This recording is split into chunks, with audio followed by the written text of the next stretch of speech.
Assalamualaikum warahmatullahi wabarakatuh. Kami dari kelompok 4 akan mempresentasikan tentang program intervensi gizi pada Batuta di Kecamatan Panongan, Kabupaten Tangerang. Next.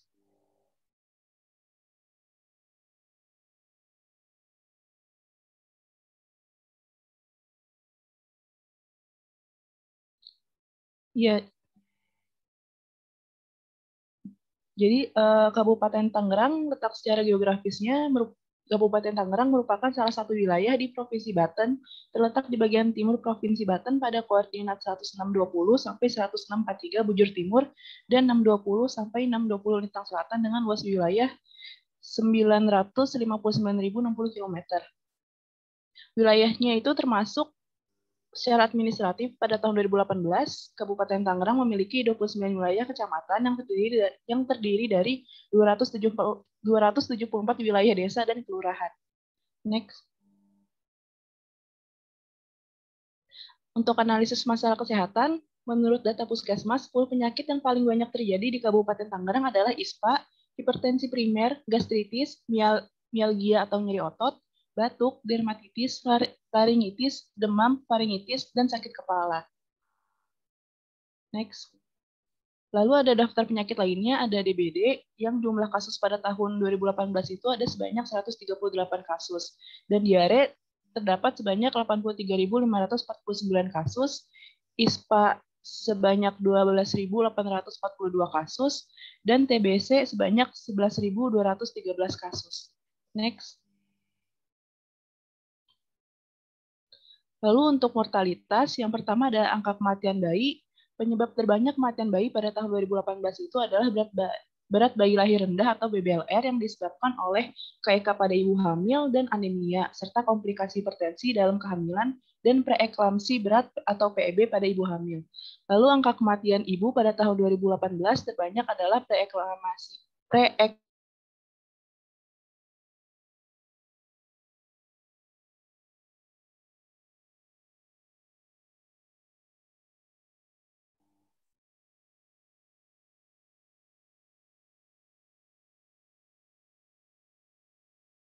Lalu ada analisis masalah kesehatan, ada yang pertama ada status gizi balita berdasarkan Z-score, lalu ada status gizi wanita usia subur berdasarkan nilai, dan status gizi dewasa itu berdasarkan IMT.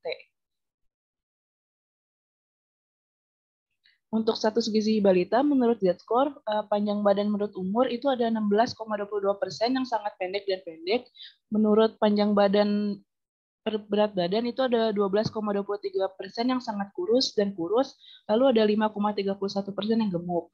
Untuk berat badan menurut umur ada 15,9% gizi buruk dan gizi kurang, dan ada 4,20% gizi lebih. Tinggi badan menurut umur ada 23,23% yang sangat pendek dan pendek, lalu untuk berat badan menurut tinggi badan ada 8,14% sangat kurus, lalu ada 10% yang gemuk. Next. Lalu ada status gizi wanita usia subur berdasarkan nilai di Kabupaten Tangerang. Itu ya untuk yang KEK wanita hamil itu sebanyak 20,08% dan wanita tidak hamil itu sebanyak 10,43%.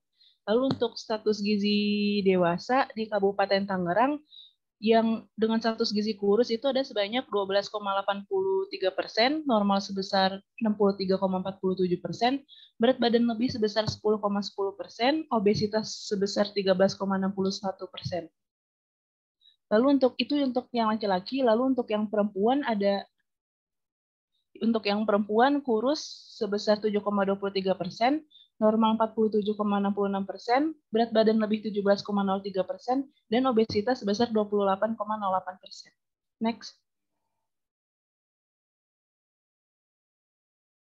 Lalu ada analisis lingkungan sehat. Untuk rumah sehat pada tahun 2018 didapatkan dari 366.638 rumah yang diperiksa, 75,4% diantaranya itu memenuhi syarat kesehatan. Untuk penggunaan air minum berkualitas atau layak, masyarakat yang mengakses air minum layak itu ada sebesar 99,7%. Untuk kualitas air minum, pemeriksaan kualitas air minum didapatkan 40,1% memenuhi syarat dan 59,9% itu tidak memenuhi syarat. Next. Untuk penggunaan jamban sehat, penduduk Kabupaten Tangerang yang menggunakan jamban sehat di tahun 2018 itu ada sebanyak 73,08%. Untuk jumlah desa yang melaksanakan STBM atau sanitasi total berbasis masyarakat, itu sampai dengan tahun 2018 itu sudah dapat melaksanakan pembicuan di semua desa. Lalu untuk penyehatan tempat-tempat umum, itu di jumlah semua tempat-tempat umum di Kabupaten Tangerang itu ada 7.203 dengan tempat umum wajibnya ada 3.132. Pemeriksaan dan pembinaan pada tempat-tempat umum wajib didapatkan sebesar 82,1% memenuhi syarat kesehatan. Next. Untuk tempat pengolahan makanan yang meliputi jasa boga atau catering, rumah makan atau restoran, dan depot air minum. Hasil inspeksi kesehatan lingkungan, tempat pengolahan makanan minuman didapatkan sebanyak 564 atau 56,74% memenuhi syarat. Sedangkan yang memiliki sertifikat layak higieni sanitasi sebanyak 478 sarana dengan rincian rumah makan sebanyak 148, jasa boga atau catering 245, dan depot air minum sebesar 85. Next. Untuk pemeriksaan bahan tambahan pangan, pengambilan dan pemeriksaan bahan tambahan pangan dilakukan pada sampel pangan jajanan anak sekolah di 40 sekolah dan pangan yang beredar di 4 pasar tradisional. Berdasarkan rapid test, ditemukan sebanyak 5 produk atau 4,9 dari 102 sampel yang menggunakan formalin sebagai bahan tambahan pangan, dan rodamin B sebanyak 2 produk. Untuk bahan tambahan pangan pemanis, 4 dari 9 sampel dinyatakan tidak memenuhi syarat karena mengandung aspartam dan sakarin yang melebihi batas yang diizinkan.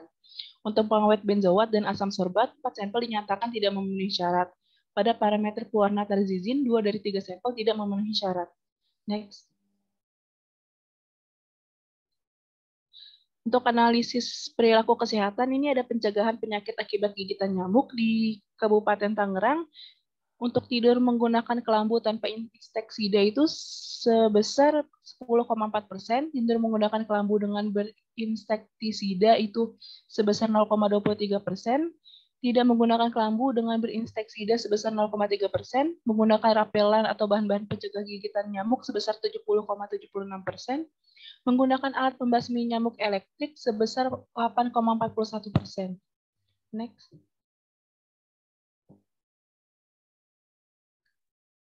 Lalu ini ada analisis perilaku kesehatan untuk konsumsi makanan beresiko. Di makanan manis, itu yang lebih dari 1 kali per hari di Kabupaten Tangerang itu ada 39,19%. Lalu untuk makanan asin yang lebih dari 1 kali per hari di Kabupaten Tangerang itu sebesar 30,24%, dan konsumsi makanan berlemak lebih dari 1 kali per hari di Kabupaten Tangerang sebesar 52,15%. Next. Lalu ada analisis struktur keturunan dari data dari BPS Kabupaten Tangerang menunjukkan struktur penduduk di Kabupaten Tangerang termasuk struktur penduduk usia produktif dengan 70,81% penduduk adalah kelompok usia 15 sampai 64 tahun, jumlah penduduk berumur 0 sampai 14 tahun sebanyak 25,92%, dan berumur lebih dari 65 tahun sebanyak 3,25%. Next. Untuk analisis program dan pelayanan kesehatan, yang pertama ada pelayanan kesehatan dasar.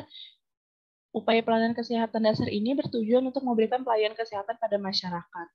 Nah, yang pertama ada kesehatan ibu. Kesehatan ibu itu terdiri dari pelayanan kesehatan ibu hamil, pelayanan kesehatan ibu bersalin, pelayanan kesehatan ibu nifas, puskesmas melaksanakan kelas ibu hamil, dan program pencanaan, persalinan, dan pencegahan komplikasi atau P4K, serta pelayanan kontrasepsi. Next. Lalu berdasarkan profil kesehatan Kabupaten Tangerang tahun 2018, pada grafik di atas terdapat peningkatan pemeriksaan ibu hamil pada cakupan K1 dan K4 dalam kurun waktu dari tahun 2015 sampai tahun 2018. Next. Lalu ada program perbaikan gizi. Yang pertama ada pemantauan status gizi di tahun 2018, itu ada gizi buruk itu sebesar 0,33%, gizi kurang sebesar 2,51%, gizi baik sebesar 94,66%, dan gizi lebih sebesar 0,68%. Lalu ada pemberian makanan formula. Dinas Kesehatan Kabupaten Tangerang memprioritaskan pengadaan makanan tambahan hanya pada gizi buruk dan makanan tambahan untuk meningkatkan cakupan ibu hamil KK atau kekurangan energi kronik. Selain itu, kegiatan yang berasal dari masyarakat seperti memasak dan makan bersama di pos gizi terus dikembangkan. Lalu ini ada imunisasi dasar lengkap bayi. Imunisasi dasar lengkap 5 antigen yang dilakukan pada tahun 2018 itu sebesar 94,3%. Untuk cakupan nasi eksklusif pada tahun 2018 itu di Kabupaten Tangerang sebesar 41,59%.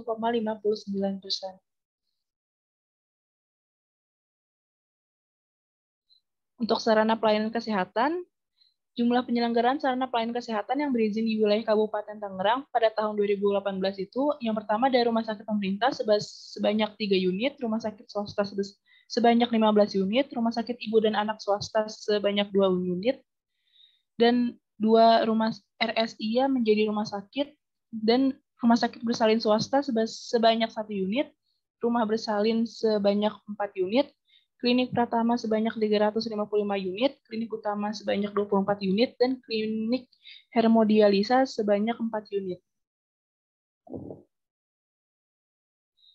Tenaga kesehatan bidan berpraktik di sarana pada tahun 2018 itu ada 607, dan jumlah nakes baru dan perpanjangan tahun 2018 itu ada sebanyak 422.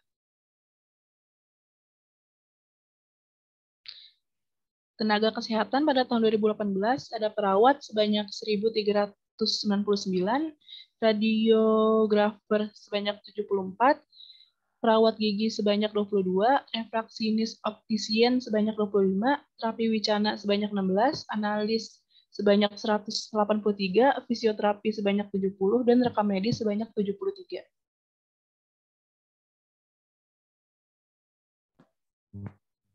Next.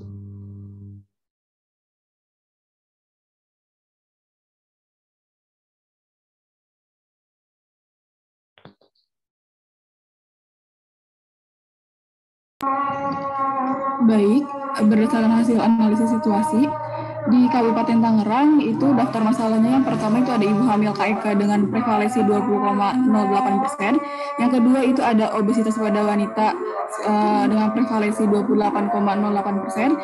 Nah, yang ketiga itu ada obesitas pada pria sebesar 13,61%, stunting itu sebesar 23,23%, gizi kurang itu 15,9%, dan wasting itu 8,14%.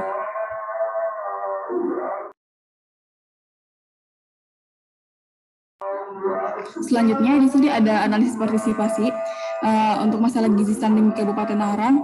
Di sini ada untuk person atau grupnya itu ada baduta atau balita. Untuk kategorisnya itu dia sebagai target. Karakteristiknya itu pemalu, cengeng, rewel, sedang bermain, dan selalu ingin mendapatkan perhatian lebih. Interest, motivis, dan attitude-nya itu kebutuhan gizi bagi tumbuh kembang dan aktif. Lalu potensialnya itu mudah, kalau positifnya itu ada mudah diatur oleh orang tua. Untuk negatifnya itu pemalu, cengeng, tidak paham dengan masukan yang diberikan orang lain. Lalu implikasi for project-nya itu sasaran utama dalam peningkatan status gizi dan kesehatan balita. Yang kedua itu ada ibu baduta, kategorisnya itu ada beneficiaries, itu ada karakteristiknya itu lebih bisa membuat keputusan sendiri karena sudah memegang status ibu atau sudah melahirkan. Lalu ada penyedia makanan keluarga dan pengambil keputusan. Lalu untuk interest, motivis, dan attitude-nya itu ingin menjaga kesehatan anaknya dan belum tentu memiliki waktu untuk mengurus anaknya sepenuhnya atau bisa jadi menggunakan jasa pengasuh. Untuk potensialnya itu kalau untuk potensial yang positif itu mudah menerima pengetahuan dan berpengalaman. Yang negatifnya itu bisa jadi menentang pengetahuan baru karena memiliki pengalaman sendiri dan bisa jadi susah fokus karena harus menjaga. Untuk implikasi for project-nya itu sasaran utama sebagai pengasuh balita.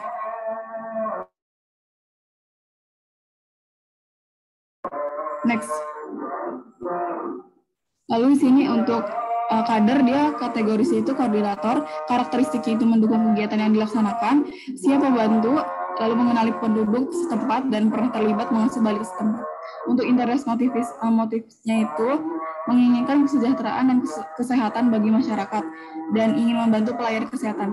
Untuk potensialnya itu, untuk positifnya, itu memberi bantuan dan arahan untuk masyarakat dan biasa menemui balita dan ibu balita.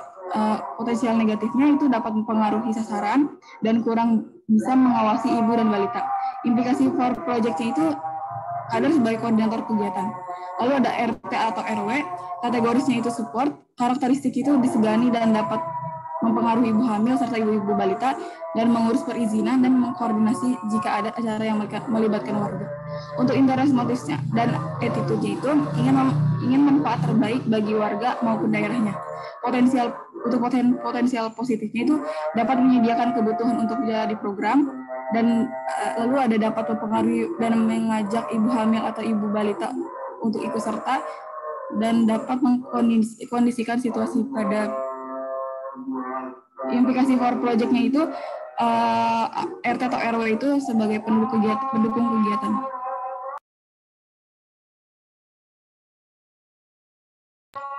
Baik, di sini ada problem tree untuk masalah gizi stunting di Kabupaten Tangerang.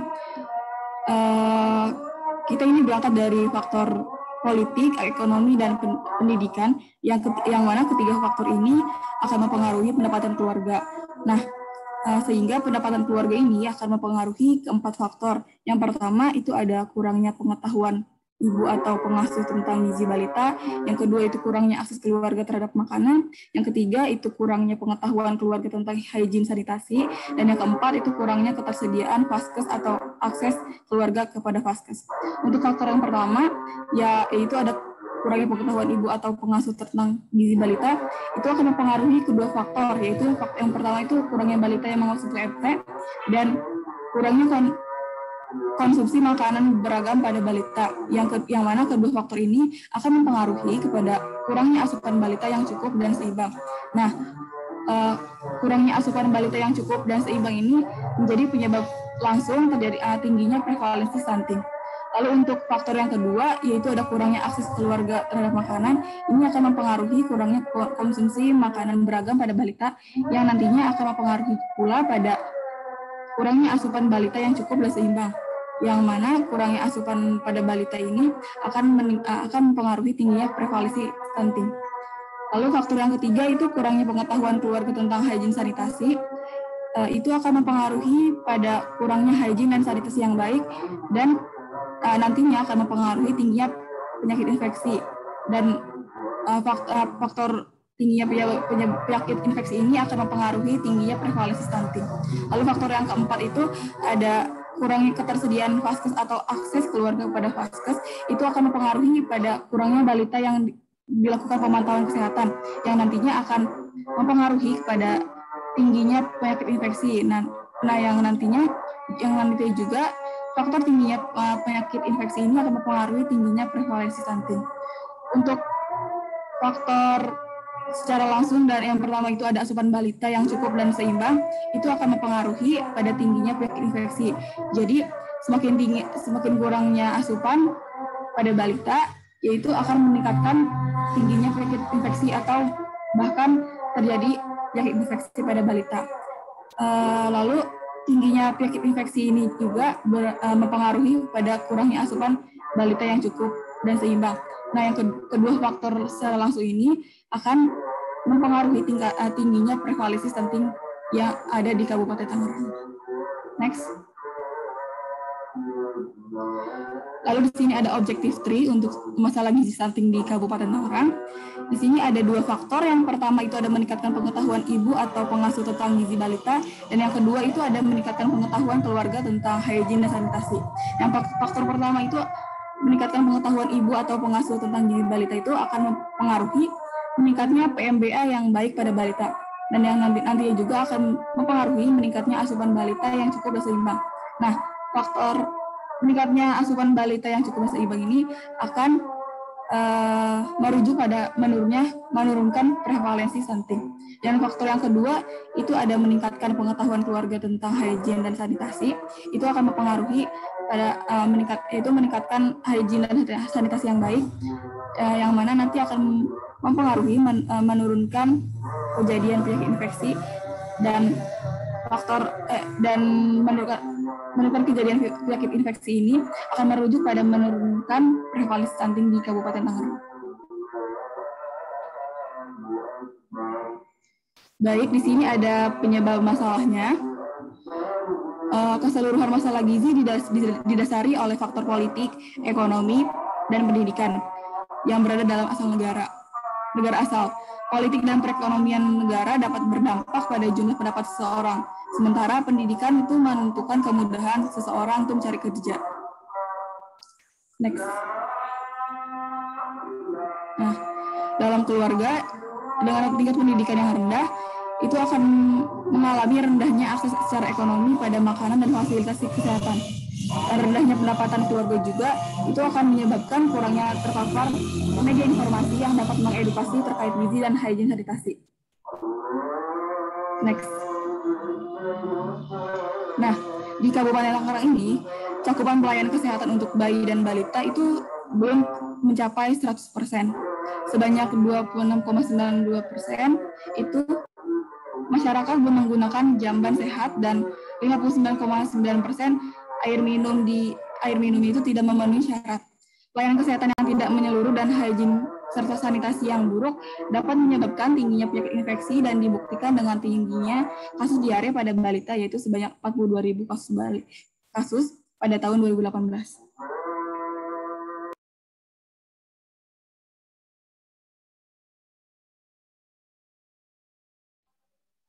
Baik, untuk selanjutnya pada penyebab masalah yang lain ini ada kurangnya pengetahuan gizi dan juga kurangnya akses terhadap makanan. Yang mana dari kedua faktor ini akan mengakibatkan rendahnya angka konsumsi PMT dan juga rendahnya perilaku makan yang baik. Lalu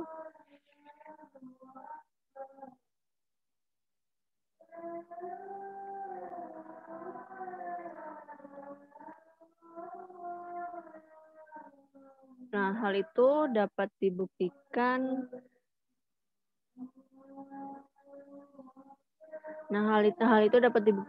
dengan pada prevalensi pemberian makan tambahan yang berada pada angka 55,8%.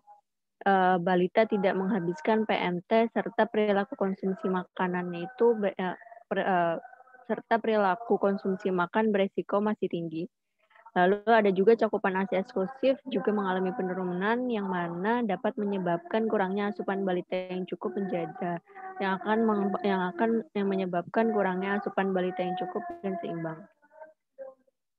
Selanjutnya, dari tingginya penyakit infeksi tadi dan juga menurunnya asupan makan balita, ini bersama-sama akan menyebabkan stunting. Nah, yang mana ini menyebabkan stunting di Kabupaten Tangerang dengan angka prevalensi 23,23%. Program intervensi yang kami lakukan ini ada kaitannya dengan Al-Islam Kemuhammadiyahan dalam Quran Surat Al-Imran ayat 102 dengan arti, hai orang-orang beriman, bertakwalah kepada Allah sebenar-benarnya takwa kepadanya, dan janganlah sekali-kali kamu mati melainkan dalam keadaan beragama Islam. Nah, makna takwa kepada Allah adalah makna intelektualitas yang bermakna pengetahuan atau kognitif. Kata itaku kembali kepada kata menjaga atau memelihara. Menjaga dari berbagai hal yang memungkinkan seseorang muslim itu ada pada orang-orang yang melaksanakan dakwah amar ma'ruf nahi munkar. Nabi menyebutnya mukmin yang kuat bukan hanya agamanya saja, namun juga akal dan jasmaninya, sehingga perlu untuk dilakukan tata laksana pada masalah stunting sebagai bentuk ketakwaan kepada Allah Subhanahu wa taala. Lalu kita masuk ke penetapan tujuan dan sasaran. Dan di sini ada analisis prioritas masalahnya. Untuk kategori magnitud dengan arti besar masalahnya ini, di sini ada balita wasting dengan angka 8,14% yang tergolong ke dalam PUR menurut WHO. Lalu balita stunting dengan angka 23,23% yang tergolong medium prevalence menurut WHO. Lalu balita gizi kurang dengan prevalensi 15,9% yang tergolong dalam medium prevalence juga menurut WHO. Lalu obesitas dewasa menempati 20,8% yang berarti masalah berat menurut Depkes. Lalu ibu hamil KEK, ibu hamil yang mengalami KEK dengan angka 20,8% yang dikatakan masalah menurut Depkes karena di atas 20%. Lalu dalam kategori severity, dengan pengertiannya itu berat kerugian yang ditimbulkan menurut nilai OR atau RR-nya. Nah, dari hasil analisis kami, didapatkan untuk balita wasting, ini memiliki resiko terhadap penyakit infeksi yang dibuktikan dengan nilai OR-nya itu 3,801 kali lebih besar. Lalu pada balita stunting, ini beresiko 18 kali lebih besar mengalami keterlambatan perkembangan motorik kasar. Nah, balita stunting akan mengalami penurunan produktivitas di usia produktifnya. Lalu pada balita gizi kurang, ini pada seorang anak di masa kecilnya mempunyai risiko mengalami stunting 2,5 kali di masa selanjutnya. Nah, status gizi kurang pada balita menyumbang 60% kematian anak merupakan underlying cause terhadap penyakit infeksi sebagai penyebab langsung kematian. Pada obesitas dewasa, seseorang yang mengalami obesitas memiliki risiko 1,8 kali lebih besar untuk mengalami PJK. Nah, lalu pada ibu hamil yang mengalami KEK, ini memiliki risiko 4 kali untuk melahirkan bayi dengan BBLR atau bayi berat lahir rendah.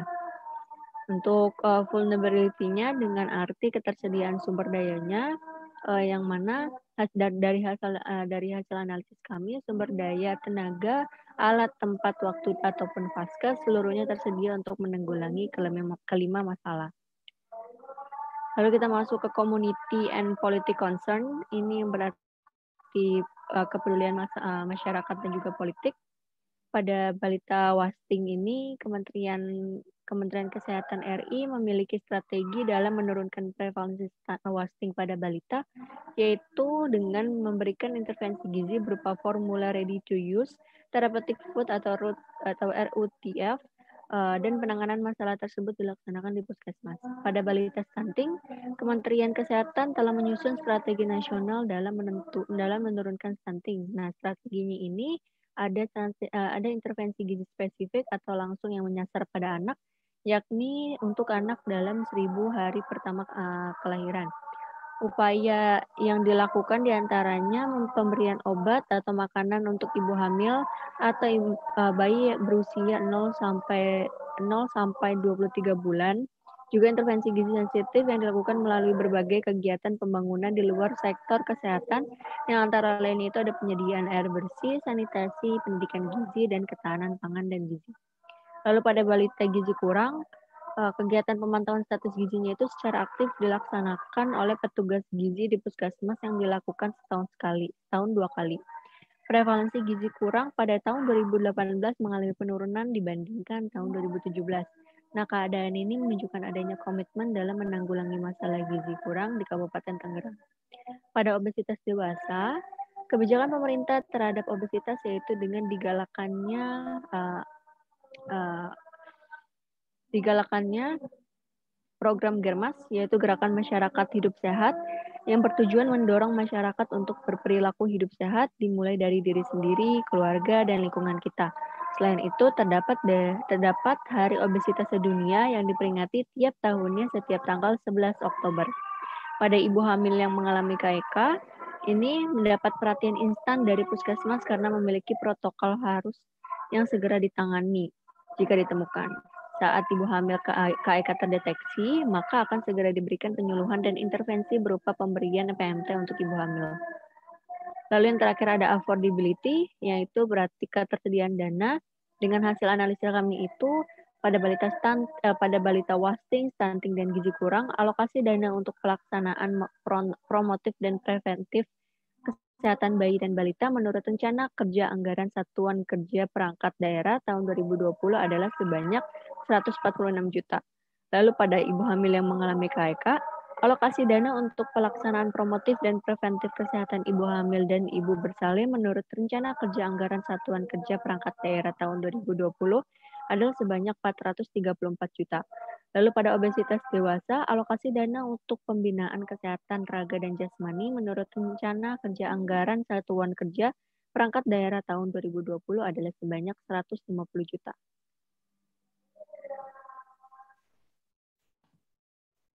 Lalu alasan kelompok kami memilih metode berikut, yaitu metode matematika, karena metode ini menyesuaikan dengan apa yang ada di lapangan, sehingga pertimbangannya menjadi objektif. Dan berdasarkan perhitungan kelompok kami, diperoleh nilai terbesar dalam analisis prioritas masalah sebesar 600 yang dimiliki oleh problem balita stunting. Maka tujuan dan sasaran program kami adalah untuk mengintervensi masalah stunting.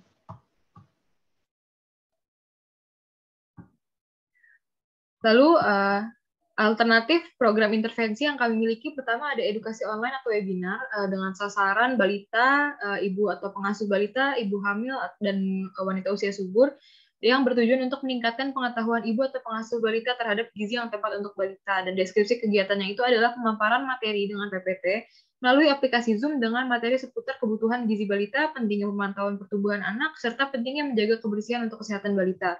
Kemudian di akhir akan dilakukan sesi tanya jawab. Yang kedua, alternatif yang kami miliki yaitu program pemberian makanan tambahan ditujukan untuk balita atau baruta. Tujuannya untuk meningkatkan asupan gizi untuk baruta. Nah, pemberian makanan tambahan untuk baruta itu dilakukan agar dapat mencegah terjadinya stunting di kemudian hari. Pemberian makanan tersebut berupa biskuit dan susu. Lalu ketiga, alternatif yang kami miliki adalah demonstrasi memasak dengan sasaran ibu atau pengasuh balita yang bertujuan untuk meningkatkan pemahaman dan pengetahuan ibu atau pengasuh balita terhadap pengolahan makanan balita dan membuat variasi menu. Deskripsi kegiatan itu intervensi yang ditujukan kepada ibu atau pengasuh balita untuk meningkatkan pengetahuan serta wawasan mengenai pengolahan makanan untuk balita dengan cara mendemonstrasikan cara memasak langsung di depan peserta. Lalu yang selanjutnya ada asesmen bobot program intervensi. Nah, asesmen bobot 3 program intervensi yang kita lakukan ini dilakukan untuk melihat mana program intervensi yang akan dilaksanakan. Dilakukan dengan menggunakan metode Hanlon. Dan metode Hanlon sendiri ini terdiri dari 4 kriteria, yaitu pertama ada magnitude atau besarnya biaya yang akan dikeluarkan dalam program intervensi. Semakin tinggi biaya, maka semakin kecil bobot angka yang akan diberikan. Kedua ada kriteria emergensi atau urgensi, semakin tidak relevan program, maka semakin kecil juga bobot angka yang diberikan. Lalu yang ketiga adalah causability atau kemudahan. Nah, semakin sulit program untuk dilakukan, maka semakin kecil pula bobot angka yang akan diberikan. Lalu keempat adalah PERL atau penilaian secara garis besar dapat dilakukan atau tidaknya program dinyatakan dalam satuan 1 atau 0. Lalu sesuai asesmen kami diperoleh nilai terbesar dalam analisis bobot program intervensi sebesar 160 yang dimiliki oleh program PMT. Maka program yang akan dilakukan adalah pemberian makanan tambahan. Kemudian di sini ada plan of action dari PMT kami. Jadi program PMT, nah PMT ini adalah program pemberian makanan tambahan yang ditujukan kepada baduta untuk mencegah terjadinya stunting. Lalu tujuan umumnya itu untuk mencegah terjadinya stunting pada baduta dan khususnya untuk memberi makanan tambahan berupa biskuit dan susu pada baduta untuk meningkatkan asupan gizinya sehingga dapat tercegah dari masalah pertumbuhan. Nah, lalu rincian kegiatannya persiapannya itu pertama ada merencanakan program. Lalu kedua ada mengurus perizinan pada responden dan RT setempat, lalu juga belanja kebutuhan untuk PMT. Dan pelaksanaannya itu kita akan melakukan recall, lalu kita akan memberi PMT pada baduta sekaligus mengedukasi singkat kepada ibu mengenai pemberian makannya seperti apa. Lalu ditutup dengan recall kedua baduta. Dan monitoring evaluasinya itu pertama harapannya baduta itu mengonsumsi PMT, lalu juga asupan baduta sebelum dan sesudah diberi PMT itu meningkat. Instansi dalam kegiatan ini yang secara langsung adalah mahasiswa dan pendukungnya adalah kader dan ibu RT. Targetnya adalah 15 baduta dan juga ibu atau pengasuhnya, dan sasaran langsungnya itu ada 15 baduta yang diberikan makanan tambahan. Lalu pelaksanaannya itu offline di rumah responden atau online di rumah masing-masing sesuai dengan kebijakan di wilayah rumah masing-masing. Lalu sumber daya yang dibutuhkan itu berupa pertama ada makanan tentunya PMT, biskuit, lalu susu, dan juga kantong plastik. Lalu total dana yang dibutuhkan adalah 436.500 dan dana tersebut diperoleh dari mahasiswa. Selanjutnya, Untuk tabel Hipopok, di sini ada rincian kegiatan mulai dari input, proses, output, dan outcome. Lalu berdasarkan input yang tadi sudah dijabarkan dan proses yang sudah dijabarkan, indikator dari output kami itu yaitu ada pertama 80% Baduta mengkonsumsi PMT. Lalu asupan Baduta sebelum dan sesudah diberi PMT itu meningkat secara signifikan secara statistik, dan outcome-nya itu mencegah kenaikan angka stunting di Kecamatan Panongan, Kabupaten Tangerang. Selanjutnya ada project planning matrix untuk program PMT kami. Jadi overall goal-nya itu untuk mencegah kenaikan angka prevalensi stunting pada Kecamatan Panongan, Kabupaten Tangerang. Dan indikatornya ini adalah angka prevalensi stunting pada Kecamatan Panongan, Kabupaten Tangerang itu tidak mengalami kenaikan pada data Riskesdas Provinsi Banten yang berikutnya. Asumsi penting di sini itu ada banyak faktor lain yang tidak dapat diintervensi sehingga target bisa jadi tidak tercapai. Nah, program ini juga dijalankan hanya pada satu kecamatan sehingga tidak mencakup keseluruhan dari kabupaten. Dan juga terdapat beberapa keterbatasan dalam menjalani program karena situasi pandemi COVID-19 yang meningkat. Lalu project purpose-nya itu tentunya untuk meningkatkan asupan Baduta, dan indikatornya itu 80% Baduta mengonsumsi PMT, lalu asupan Baduta sebelum dan sesudah diberi PMT itu meningkat secara signifikan. Dan sumber data itu merupakan wawancara oleh ibu atau pengasuh Baduta dan juga data 24-hour putri call sebelum dan sesudah diberi PMT. Asumsi pentingnya, ibu atau pengasuh Baduta bisa jadi tidak patuh dalam memberikan PMT untuk Baduta, dan juga Baduta bisa jadi tidak menerima PMT dengan baik. Lalu hasilnya yang diharapkan itu kuantitas dari asupan Baduta itu meningkat, lalu indikatornya jumlah balita stunting pada Kecamatan Panongan mengurang pada data pemantauan perkembangan berikutnya, atau setidaknya tidak bertambah. Dan sumber data tersebut dari data Riskesdas Provinsi Banten atau Profil Kesehatan Kabupaten Tangerang. Lalu aktivitas yang akan dilakukan dalam program tersebut tentunya adalah pemberian makanan tambahan dengan input sumber daya manusianya ada partisipan, tim mahasiswa, kader, dan Bu RT. Alat dan bahannya ada 15 biskuit regal yang 230 gram. Selain itu juga ada 45 kotak susu Ultra Mimi Kids dan juga form food recall. Outputnya adalah terlaksananya pemberian PMT pada Kecamatan Panongan, Kabupaten Tangerang, dan tercapainya target program sesuai indikator yang tadi sudah disebutkan. Selanjutnya,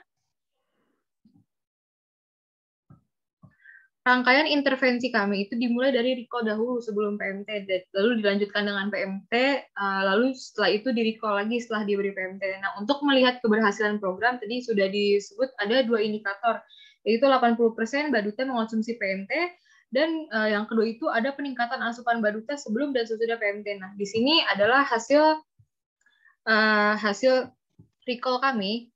Nah, pengkategorian di sini itu asupannya dilakukan dengan menggunakan kategori kecukupan gizi menurut Gibson tahun 2005. Berdasarkan tabel di sini itu ada dari 15 responden Baduta, didapatkan 13 Baduta itu asupan energinya defisit atau kurang dari 90% AKG. Nah, Baduta yang memiliki asupan energi yang sangat kurang itu dikarenakan makanan yang dikonsumsi kurang beragam.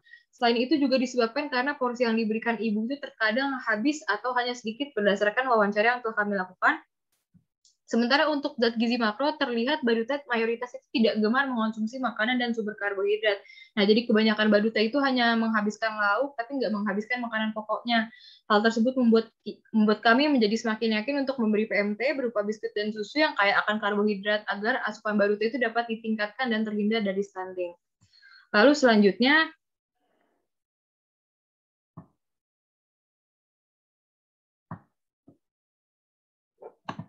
setelah diberi PMT, pelaksana program, kami mewawancari ibu atau pengasuh Baduta dengan menanyakan apakah Baduta itu mengonsumsi PMT yang telah kami berikan sebelum melakukan recall 24 jam yang kedua. Nah, dan berdasarkan hasil wawancara, didapatkan data kepatuhan mengonsumsi PMT sebagai berikut yang dapat dilihat di slide.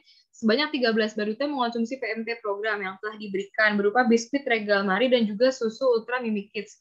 2 Baduta yang tidak mengonsumsi PMT, kan 2 balita yang lain itu tidak mengonsumsi PMT karena alasan tidak suka.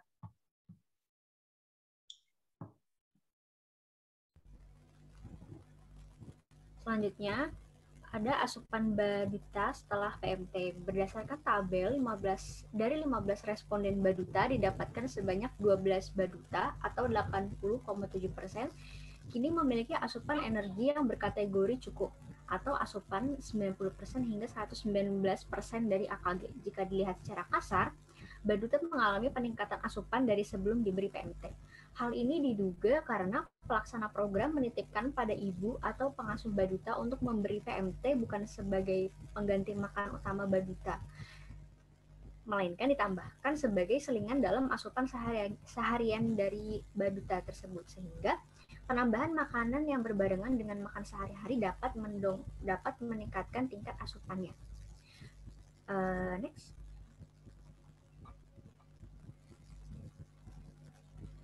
Untuk melihat signifikansi perubahan asupan dilakukan uji Wilcoxon karena data berdistribusi tidak normal untuk membandingkan rata-rata asupan sebelum PMT dan sesudah PMT. Berikut hasil uji bivariatnya. Nah, bisa dilihat ya dari tabel yang sudah terlihat di PowerPoint, diperoleh nilai p-value sebesar 0,000 untuk perbedaan asupan energi dan protein, yang berarti ada perbedaan yang signifikan di antara asupan energi dan protein sebelum dan sesudah pemberian PMT karena nilai p-value di bawah dari 0,05.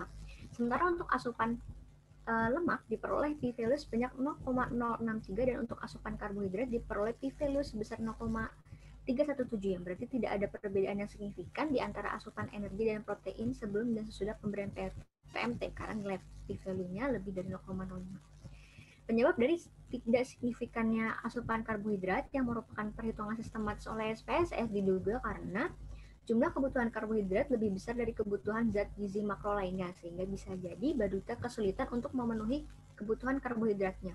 Untuk variabel asupan lemak diduga karena makanan tambahan yang diberikan sama-sama bukan sumber lemak, sehingga tidak ada perbedaan rata-rata sebelum dan sesudah program PMT yang signifikan.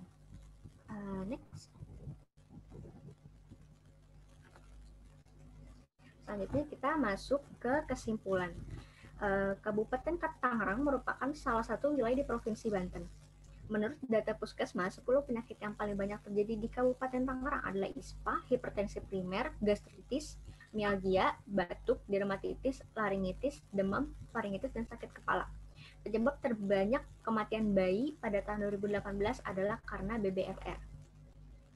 Upaya kesehatan anak yang dilakukan di Kabupaten Tangerang adalah pelayanan kesehatan neonatal, pelayanan kesehatan bayi, pelayanan kesehatan balita, pelayanan kesehatan anak usia sekolah, PKPR, dan program perbaikan gizi. Next. Sasaran utama pada program intervensi ini yaitu balita dengan karakteristik pemalu, cengeng, rewel, senang bermain, dan selalu ingin mendapat perhatian lebih. Balita membutuhkan gizi lebih untuk tumbuh kembang dan aktivitasnya.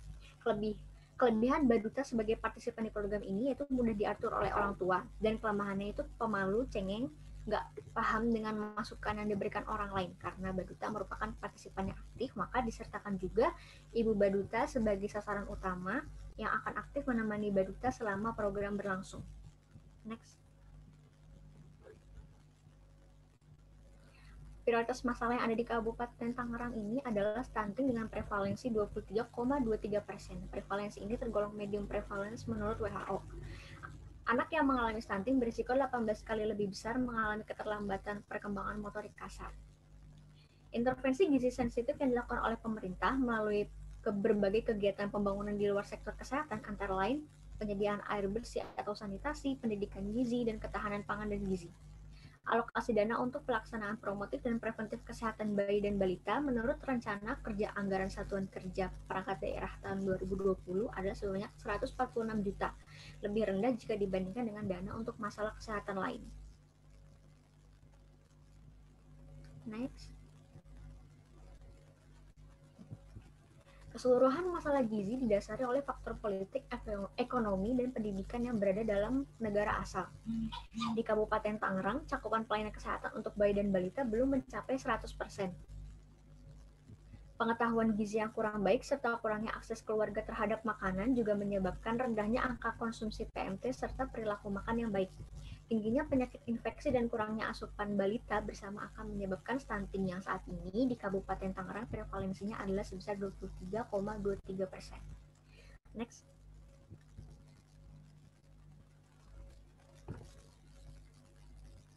Program makan tambahan yang diberikan pada Baduta yang berupa biskuit dan susu bertujuan untuk menambah asupan Baduta sehingga mencegah dari kejadian stunting. Tujuan dari program ini adalah meningkatkan asupan baduta dengan indikator 80% baduta mengkonsumsi PMT yang telah diberikan, asupan baduta setelah diberikan PMT meningkat secara signifikan, dan jumlah balita yang stunting pada Kecamatan Panongan mengurang pada data pemantauan perkembangan. Partisipannya adalah baduta dan ibu atau pengasuh baduta sebanyak 15 orang, tim mahasiswa, kader, dan juga Bu RT. Program ini dilakukan di wilayah Provinsi Banten, yaitu di Kabupaten Tangerang, khususnya Kecamatan Panongan dan sekitarnya. Program dijalankan dengan campuran metode offline dan online dikarenakan kebijakan PPKM Jawa Bali dalam menghadapi situasi COVID-19 di Indonesia. Next.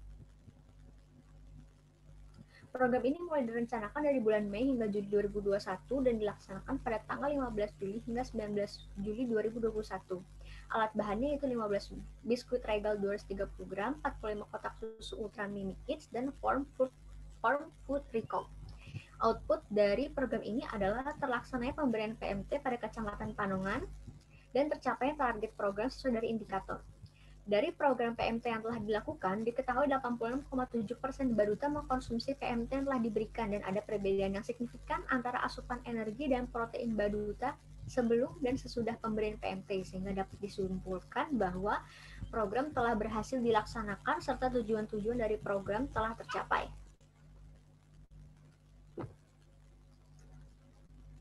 Saran dari keseluruhan program kami, diharapkan peran petugas kesehatan, terutama Posyandu, untuk meningkatkan pelaksanaan program PMT kepada baduta, serta memberikan edukasi pada ibu baduta mengenai pentingnya asupan baduta yang cukup dan beragam untuk menghindari baduta dari permasalahan pertumbuhan di kemudian hari. Baik, selanjutnya saya akan menampilkan dokumentasi dari program intervensi yang telah kami lakukan.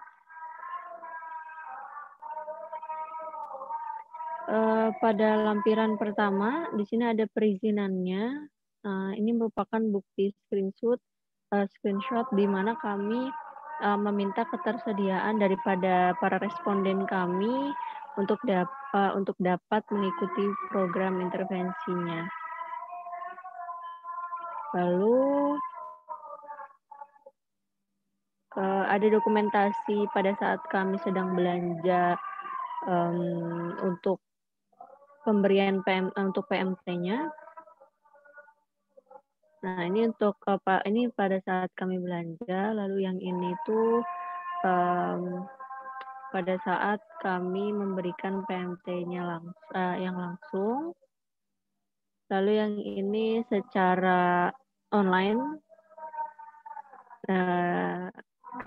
dengan menggunakan aplikasi, lalu ini secara langsung lagi, secara langsung. Lalu yang ini kami meminta responden untuk dapat memotret anaknya pada saat memakan PMT untuk dapat melihat apakah apakah PMT yang kami berikan memang diberikan kepada anaknya atau tidak.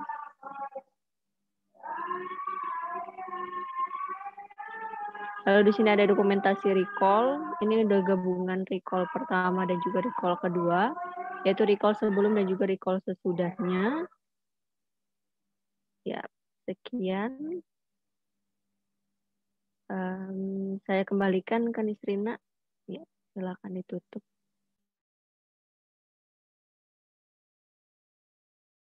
Iya, baik. Sekian presentasi dari kelompok kami. Kurang lebihnya mohon maaf. Wassalamualaikum warahmatullahi wabarakatuh.